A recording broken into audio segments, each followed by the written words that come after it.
Afternoon, guys. How's it going? Been a while since I made a video, but I'm gonna make a video now. Give y'all some stuff going on. Well, I'm gonna start here by the new tractor on the farm. I'm gonna start here by the new tractor on the farm, which is this tractor here. This is a Case Maxim 115 with it's got with the loader. It's got the self-leveling loader on it, which I like. I think I like. I'm not sure. I haven't really run enough to know, but we got the forks here. We got a bucket over there. We got a bucket over there for it. These forks here aren't the forks we're gonna. These forks here, these forks on this tractor here are not the ones we're supposed to get. And these forks here are rated 4,200 pounds. To lift like weight you can put on the forks. Well, this tractor has a 6,000 pound lift capacity. Well, they make 5,500 pound forks, and when we come in, we got the wrong forks, so we have since ordered the new forks for this, and they've come in. I do the bottom. They've come in and in the shop in there, and we got to take these off.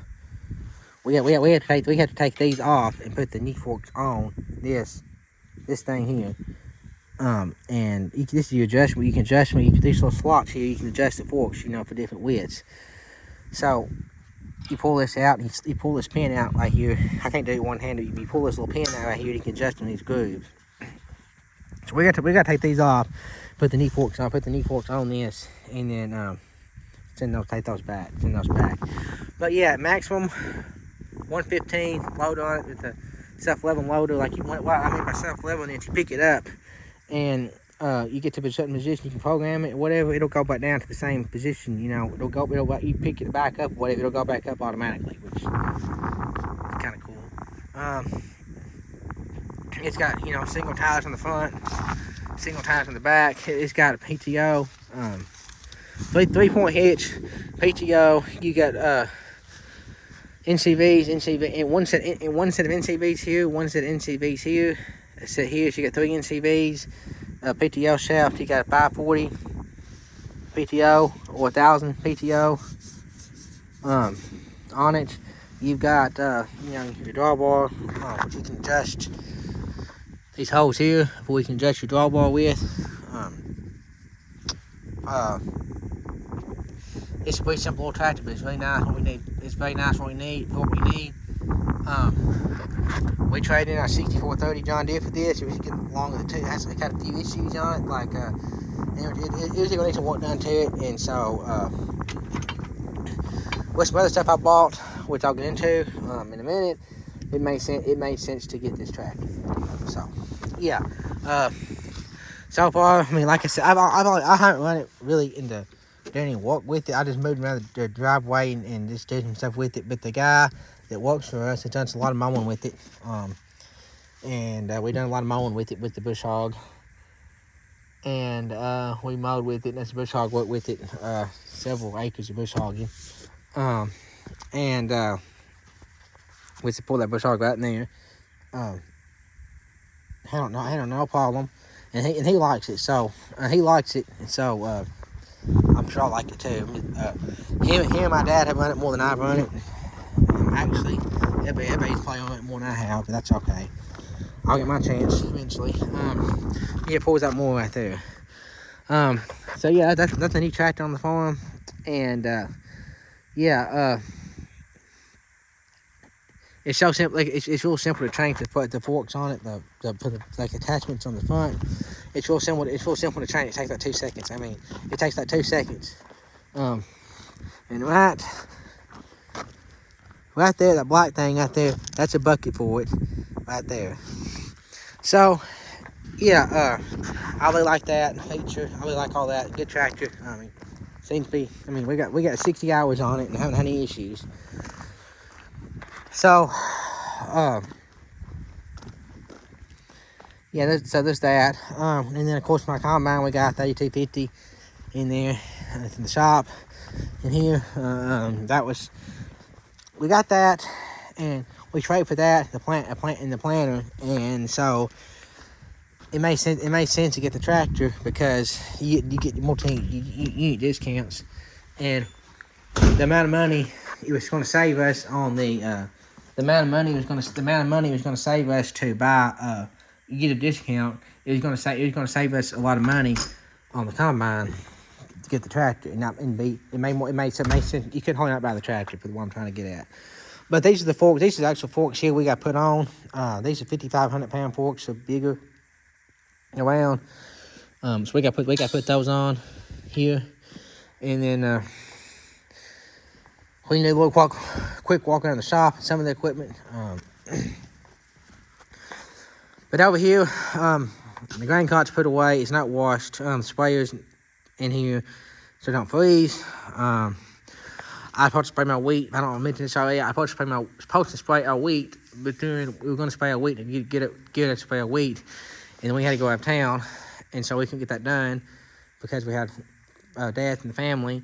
We had to leave for like a week, and so waiting if he sprays, we had to get that custom app done. So the sprayer actually didn't get used, so it's just sitting here right now, planning to be winterized. But anyway, there's a combine over there, which the combine was new this year. It's got we went this fall with it. We cut 95. We cut 95% of the corn with it and all the beans with it, and if it was a good machine, I like it a lot. Which I mean, I made some videos of this when I was running in this fall, and I didn't go in great detail about. I made videos about the header and different things we run into the GTS header. But this combine, it's got, of course, it got the fold auger I like on it. It's got the fold auger on it, which we like for storage purposes and going down the road and everything. It's just better. But it's got the fold auger on it. It's got that on it. It's got cameras, backup cameras. It got backup cameras on it. It's got cameras in the auger, so you can see when you're unloading into the grain cart. It pops up on the screen in there, and you can truck whatever you're unloading on. You can see the camera, so you can see how what it looks like inside the and whatever you're dumping, you can see the grain going in. It's got these big extra flotation doors on it, which I should turn a light on with the Michelin tires. But they're bigger, low flotation tires. They're not supposed to compact as much.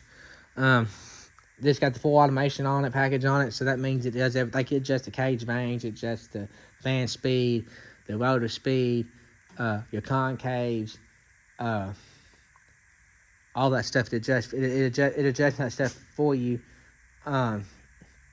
based on your crop yields, your moisture, and you can tell it all. You can tell it all this stuff. If you want grain quality, or you want the best grain quality, the max throughput, the max performance you can get out of it per hour, the best grain quality, the best everything. You can tell it all this other stuff, and then you can find that with the feed rate control it has. This thing has a feed rate control, and I should have made a video. I'll have to make a video on this sometime in this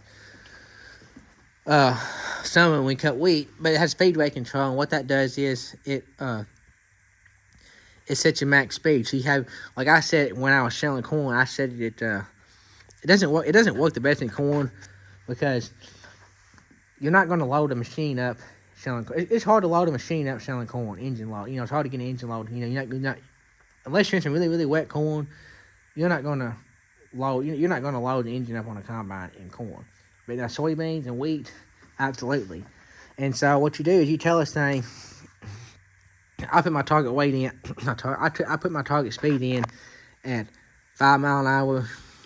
On when I was cutting beans, 5 mile an hour max speed, and 85%, 90% engine load, and 90% engine load, and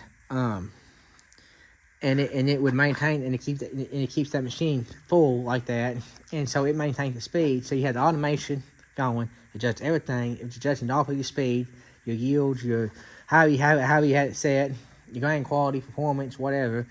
And you can look back there and tell it too much cracked grain, too much foreign material, too much cob, whatever.